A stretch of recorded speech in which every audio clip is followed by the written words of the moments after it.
tá aqui, não faz isso comigo não. Pode começar. Boa noite a todos. Boa noite a todos que estão aqui presentes, os que estão online também. Vamos orar para começar os nossos estudos. Senhor Jesus, agradecemos mais essa oportunidade de estudo na noite de hoje, pedindo as suas bênçãos para as pessoas que estão presentes, as que se encontram online, estendido a todos os seus familiares, e que os amigos espirituais aqui presentes possam estar abençoando a todos e me iluminando para que o estudo de hoje tenha assim, um proveito, um alcance muito grande, que seja de grande valia para quem estiver ouvindo. Amém. Bem, nós vamos continuar lendo o livro As Dores da Alma, o Hamed. Hoje é a segunda parte do tema dependência. A capacidade de amar está presente na alma humana, mas para que floresça exige maturação da consciência, isto é, aprimoramento dos sentimentos. A maioria das criaturas foi educada ouvindo fábulas e mitos do amor romântico, os tabus sexuais, as velhas estruturas familiares, as normas tradicionais do matrimônio, consideradas virtudes femininas, estabeleceram na formação educacional das mulheres todo um comportamento de dependência em relação aos homens.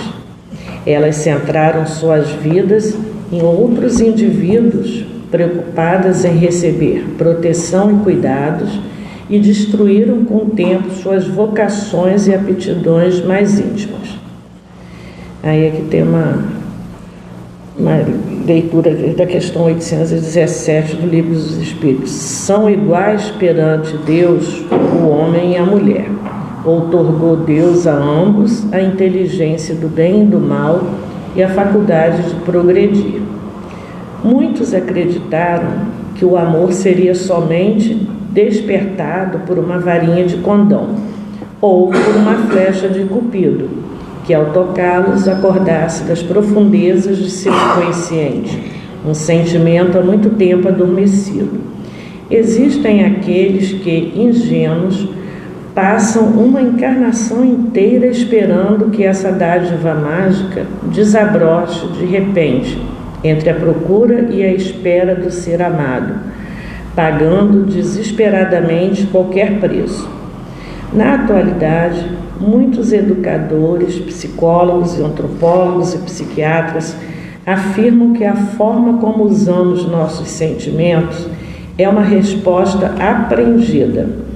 A capacidade de amar está presente na alma humana, mas, para que floresça, exige maturação da consciência, isto é, aprimoramento dos sentimentos. Explicam ainda que a criatura aprende a utilizar o amor através de um processo que está diretamente relacionado com o ambiente em que viveu na infância e em que vive hoje. Somando-se a tudo isso, a capacidade íntima de aprendizagem. Portanto, estamos constantemente aprendendo a amar. Paralelamente, sabemos que as diversas vivências reencarnatórias sedimentam na alma humana certas predisposições singulares no entendimento do amor. Os costumes, as tradições e os hábitos que envolvem o namoro, o casamento, o sexo e a família, completamente diferentes de nação para nação, de continente para continente, estabelecem noções diversificadas sobre a afetividade nos espíritos em sua longa marcha evolutiva. Existem aqueles que colocaram o amor dentro de uma estrutura romântica, ou seja, fazem prevalecer um sentimentalismo exagerado e uma imaginação irreal, desprezando o significado dos sentimentos autênticos. Eles acreditam que o casamento extingue por completo todas as adversidades e infortúnios existenciais e que as ansiedades do cotidiano acabariam, terminantemente, quando a cerimônia sacramentasse, num abraço de ternura, o felizes para toda a eternidade. A necessidade recíproca de controle, as promessas de que renunciariam à própria individualidade e teriam os mesmos objetivos para todo sempre, são os primeiros indícios de uma enorme desilusão na vida a dois. Compromissos de amor são válidos desde que aprendamos que nessa vida está em constante renovação. Assim como as pessoas passam por diversas transformações, também o amor que sente pelos outros se transforma. Quanto mais observarmos os ciclos da vida, mais entenderemos as transformações que ocorrem em nossa intimidade, porque nós também somos vida. Apenas desse modo ficaremos mais seguros e estáveis em relação ao nosso desenvolvimento e amadurecimento afetivos. A diferença fundamental entre amor e dependência é observada com clareza nas ações e comportamento das criaturas. A dependência prende possessivamente uma pessoa a outra, enquanto o amor, de fato, incentiva a liberdade, a sinceridade e a naturalidade. O dependente é caracterizado por demonstrar necessidade constante por reclamar sistematicamente a atenção do outro. O indivíduo dependente padece dos recursos psíquicos de alguém para viver. Ele dirá: eu o amo, mas em realidade quer dizer: eu preciso de você, ou mesmo: eu não vivo sem você. O amor real baseia-se no sentimento compartilhado entre duas pessoas maduras, ao passo que o amor dependente implora consideração e carinho infantilmente. Os legítimos sentimentos da alma nunca se sujeitam a ordenações e imposições, mas sim a uma completa espontaneidade de atitudes e emoções. Dependência gera dores na alma. Já a liberdade para amar é um direito natural de todos os filhos. Então, na semana passada foi visto assim diversas formas de dependência e foi explicado várias formas de dependência. Eu queria só fazer um parênteses que no finalzinho do capítulo da semana passada, que falou da questão 833 do Livro dos Espíritos, que fala que no pensamento o homem goza de ilimitada liberdade, uma vez que não há como detê-lo, eu diria que nem a liberdade de viver o que queremos nós temos, porque trazemos desde o nosso nascimento a educação, as convenções do lugar que a gente mora, a criação que temos dos nossos familiares, toda a sociedade, ela gera, de alguma forma, restrições e dependências, tá? Então, mesmo que a gente tenha o pensamento livre, mas a gente não pode externar esse pensamento a hora que a gente quer e da forma que a gente quer, porque dependendo da cultura, da onde a gente vive, nem tudo que a gente põe para fora, assim, a gente pensa, mas não pode exteriorizar.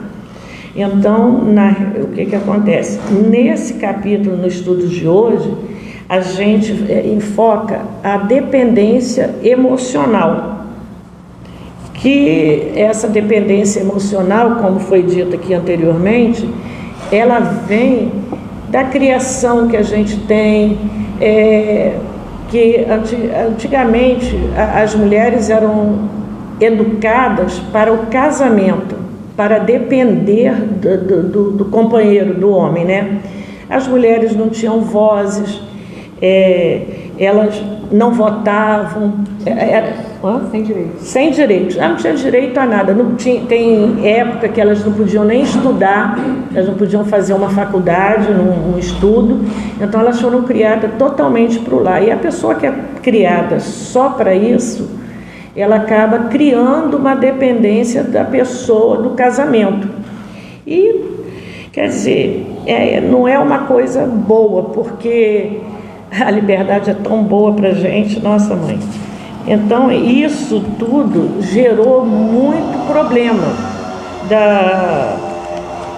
de não haver, quando havia essa criação de depender do lar, para o lar, viver para o lar, o amor era menos importante no casamento. Então, tinha que casar com aquela pessoa, o par ideal, o homem ideal, aquele que era feito para suprir as necessidades, ser o gestor da casa, ser aquele que, como é que se diz, que iria dar toda a proteção para a mulher. Então, isso foi, claro que cada país, cada nação tem uma forma diferente de ter esse tipo de criação, de passar essa educação, mas nunca foi visto o amor.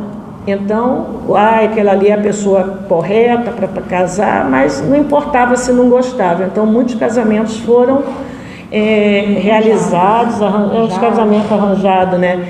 Foram feitos assim, sem aquela preocupação, não precisa gostar, tinha de dinheiro, de dote.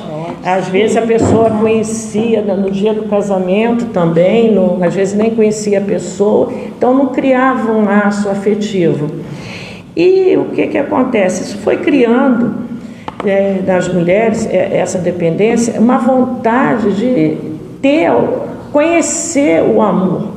Queria conhecer uma pessoa que gostasse, nem sempre se casava com a pessoa que gostava. Às vezes gostava de alguém, mas as imposições eram tantas que você acabava casando pelos acordos, por tudo. E essa dependência, ela foi feita assim, muito em função dos costumes, das tradições. É muito difícil. E a gente hoje, atualmente, a gente vê que há uma preocupação maior dos educadores, psicólogos, todos esses que atuam na área da saúde mental, vamos dizer assim, em que a pessoa comece a se valorizar, comece a se desprender desse tipo de situação, porque para se tornar uma pessoa que sabe que tem capacidade de fazer alguma coisa, de ser alguém, e não ficar tão dependente desses relacionamentos.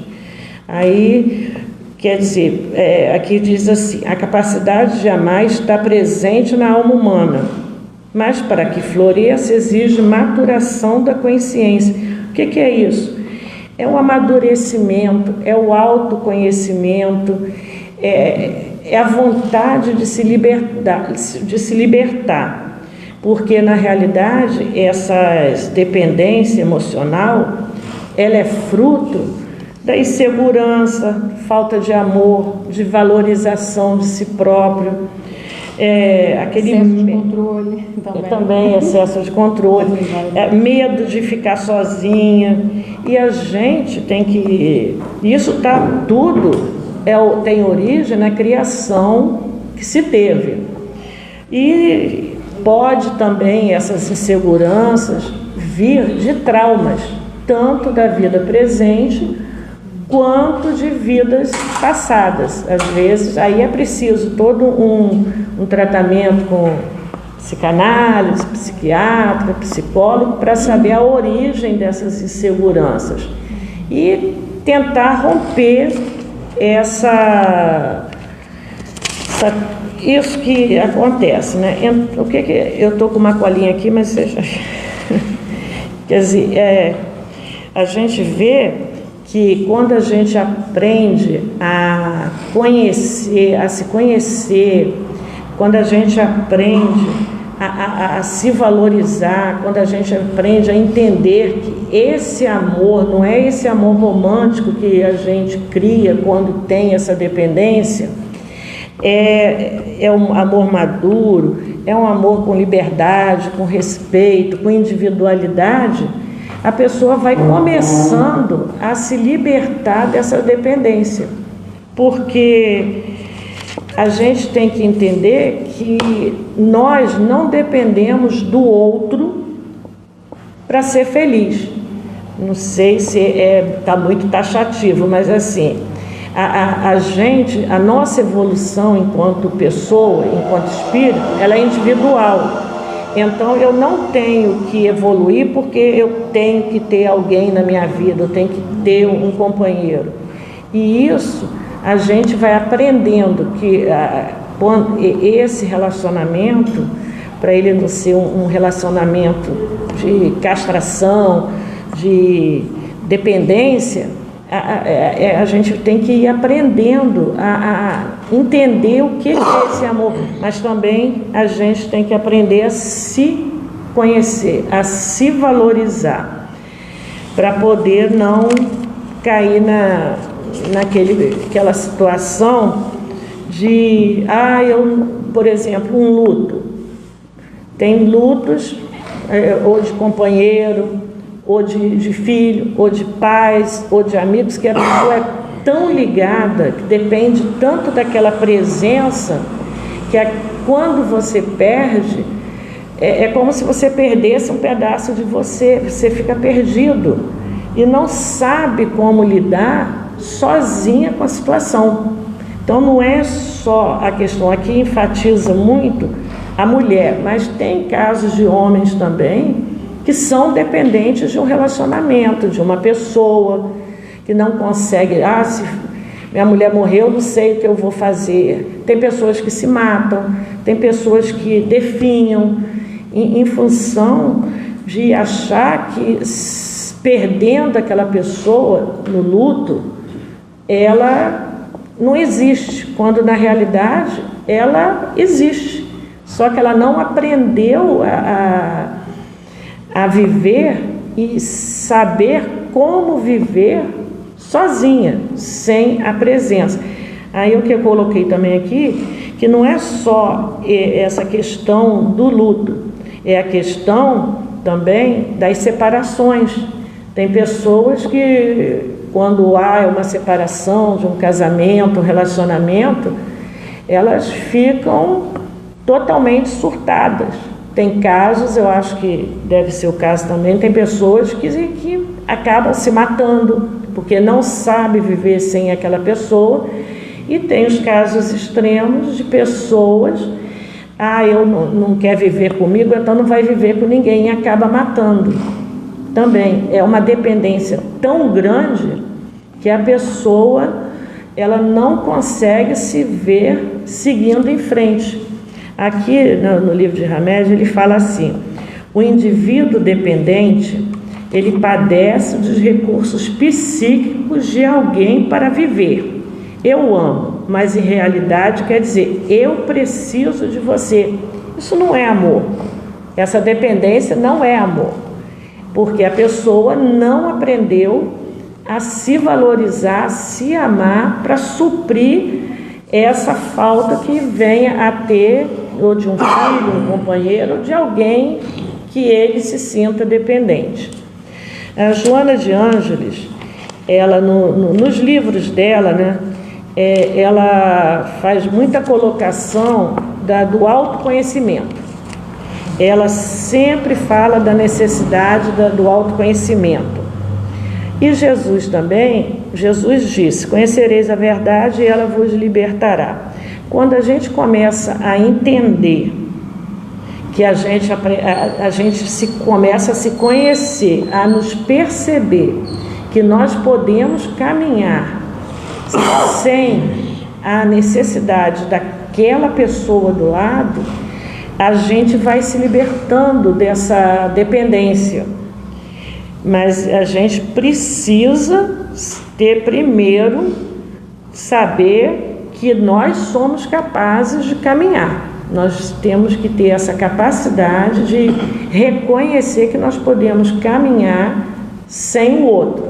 É bom? É, mas a gente também sabe viver sem ele. E esse amor que ele fala aqui é aquele amor que vai sendo construído com respeito, um amor maduro, um amor libertador, porque um amor individual não é aquele amor que te aprisiona. Eu coloquei aqui... Já deixou de ser amor, né? Porque a gente tem que reconhecer que a nossa felicidade, ela primeiro depende da gente. O outro é complemento, nunca é aquele negócio de alma gêmea. Eu sou a metade. A gente não é metade de ninguém, a gente é a gente. Nós somos inteiros.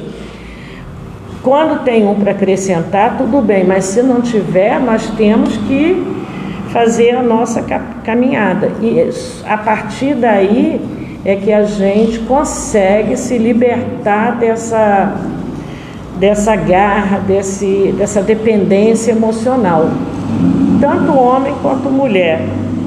E a gente vai vendo que tudo na vida praticamente depende de nós, sempre vai depender de nós, e a gente precisa ter essa consciência, não é?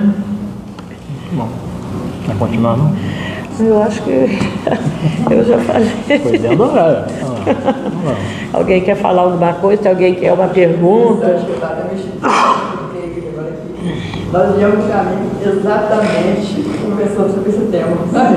No caso aqui, a gente comentando sobre isso, sobre a dependência, sobre essas coisas. É porque ele é tão completo aqui que é difícil até você falar muita coisa fora disso aqui, porque ele está tão explicadinho. Mas e a gente também precisa se voltar muito para Deus, porque quando não é só esse amor material, humano que a gente tem que ter amor a Deus, que Ele é que dá o suporte para a gente caminhar, para a gente se fortalecer, para ir se libertando dessas dependências todas. A maioria de nós, de alguma forma, nós somos dependentes de alguma coisa. Eu coloco que desde que a gente nasce, porque a gente depende da sociedade que a gente vive, das leis que regem aquela sociedade. Aí você vai para uma escola, tem toda uma lei, uma regra. Então nós somos dependentes disso para viver. A gente não é totalmente independente, a gente tem certas dependências, mas tem essas que, como ele coloca aqui, psíquica, que é aquela dependência que você não consegue fazer nada se não tiver o outro ao seu lado, quando na realidade a gente precisa aprender a caminhar sozinho. Olhou, quer fazer alguma pergunta? E existe dependência espiritual no plano que tudo é planejado. A gente não vem para a Terra isolado, a gente vem dependente dos outros espíritos. Ao em volta, o pai, a mãe, os amigos. E qual é a ligação e a dependência espiritual que existe nesse plano? Existem planos insolúveis? Planos insolúveis. Para falar de dependência, Ligações. para falar de dependência espiritual, né, a gente já vai falar de obsessão, né? Existem duas palavras que são Planejamento. Existem duas palavras que são diferentes aí, né? Existe dependência e dependente. Existe depender, ser dependente e a dependência, né? Quem depende de alguém não necessariamente é dependente daquela pessoa sempre, né? Às vezes depende circunstancialmente. A dependência emocional aí já é um fator de sempre ser assim. Por exemplo, nós temos um planejamento, eu e Alberto, meu guia espiritual. Há um planejamento, né? De mentor com discípulo.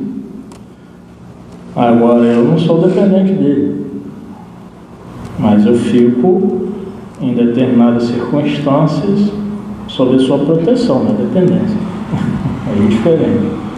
Agora, se tiver uma dependência espiritual, né, ficar ali busca constante, aí a gente entra na obsessão, né? Obsessão de encarnado para desencarnado, obsessão de desencarnado para encarnado, obsessão de encarnado para encarnado também. Aí é uma dependência assim doentia, né? Não é uma coisa saudável. Porque a gente depende da sociedade para viver. A gente não vive isolado. Mas não é essa dependência literal, quando, no sentido literal, de não viver sem aquilo. Não. Então a gente, como é que se diz? É uma dependência necessária, mas não doentia ao ponto de, ó, se eu perder aquele companheiro, eu vou morrer porque eu não sei o que vou fazer da vida. Isso aí já é patológico. Aí é uma coisa, aí né? entra aqui, é um dependente de uma pessoa que tem problemas psicológicos, porque é aquela dependência total, não é aquela dependência normal, porque a gente, de certa forma, porque a gente depende das leis para viver em sociedade, a gente precisa das regras aqui do grupo, da nossa casa, da onde a gente vai, a gente depende disso para ter um bom viver. Mas aí já Mas não é essa, é um contexto diferente, não é essa dependência que a pessoa não consegue viver sem a outra. Que aí a gente está inserido nas leis de uma sociedade, de uma cultura, né? Diferente, né? Porque aqui é a questão emocional mesmo, é aquela que você não consegue caminhar sem a presença. É um sujeito paralisado, sem autonomia, sem protagonismo na sociedade, né? É um sujeito inativo, vamos dizer, né? Que assim seja. José Carlos, boa noite. Denise, boa noite. Mas só para complementar a questão que o Paulo fez, também a questão do insolúvel tudo tem solução. Em Jesus Cristo tudo tem solução. Inclusive, se há alguém dependente, né, uma dependência emocional de alguém, seja encarnado ou desencarnado, por exemplo, no plano dos encarnados, em algum momento, circunstâncias podem acontecer, nem que seja a morte física, que vai mostrar caminhos. Quantas pessoas nós conhecemos na vida, eu, por exemplo, conheço números, que falam assim, depois que fulano morreu, minha mãe, meu pai, ou um irmão que, né, fazia tudo, eu comecei a viver a vida, entendi que eu tinha que fazer por mim, senão ninguém ia fazer. E aí a pessoa deixou de depender, né? Dependendo circunstancialmente sempre, em outros contextos, mas não entrando numa dependência de uma outra pessoa. Tem aquelas pessoas que acabam entrando em dependências, né? Que tentam substituir aquela pessoa, né? Uma outra. Só que isso é sufocante, né? Sufoca. Aí geralmente essas pessoas não conseguem seguir numa vida tranquila, né?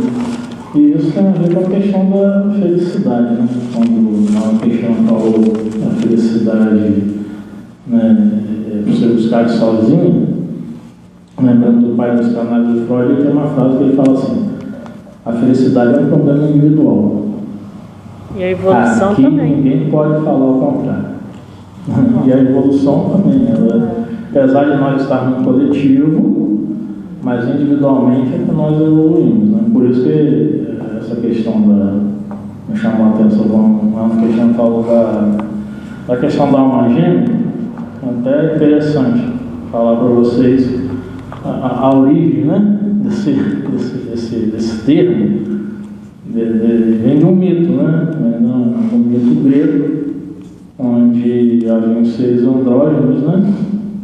E os andrógenos eram seres bissexuados. Eles tinham 4 pernas, 4 braços, e eles eram muito velozes, né? Eles giravam muito rápido. E Zeus, o maior deus do Olimpo, né, na Grécia, ele achou que os andrógenos em algum momento poderiam fazer uma espécie de revolução e tomar o poder. Aí Zeus punha esses andrógenos. De que forma? Separa a esses seres. Então coloca uma parte masculina e uma parte feminina. E esses seres se tornam seres humanos. E ficam, então, em busca da sua metade, até alcançar a plenitude, a felicidade.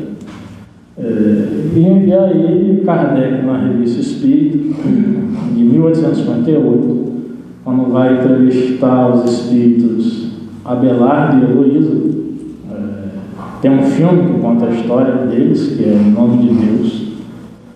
Fala a história desse professor, Abelardo, e a Heloísa. E eles falam que eles eram almas gêmeas. E o Espírito São Luís vai e fala assim: isso não existe. Alma gêmea é só uma expressão poética que os espíritos usaram. Não existe almas que estejam destinadas ou predestinadas para sempre e tenham que se encontrar sempre em todas as vidas.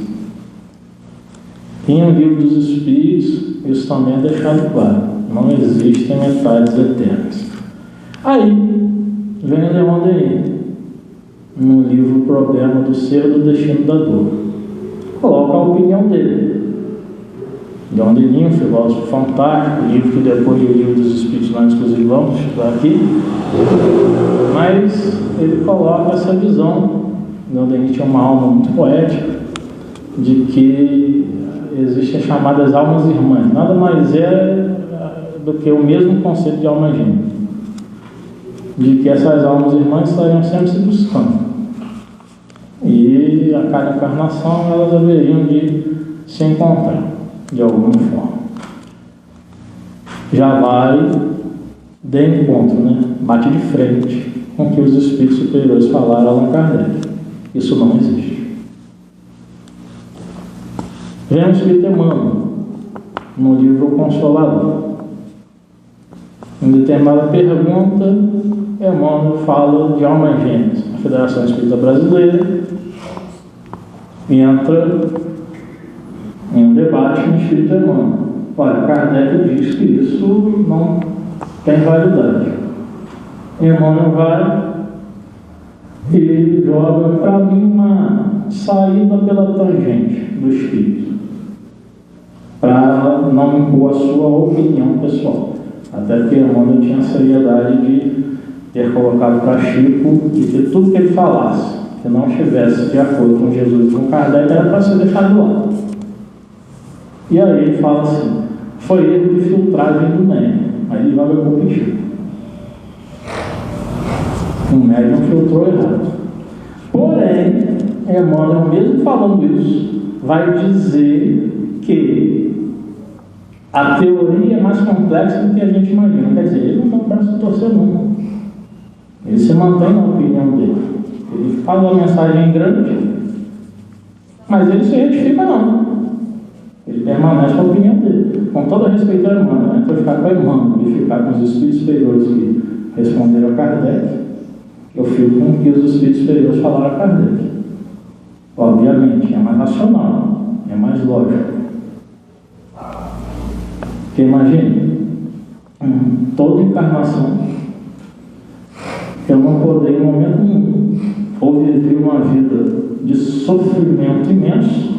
Por exemplo, se eu vivia, fomos almas gêmeas, uma suposição, eu e ela jamais poderíamos viver uma encarnação que pudéssemos viver a sós. Seria um sofrimento imenso, faltaria algo. Cadê aquela pessoa?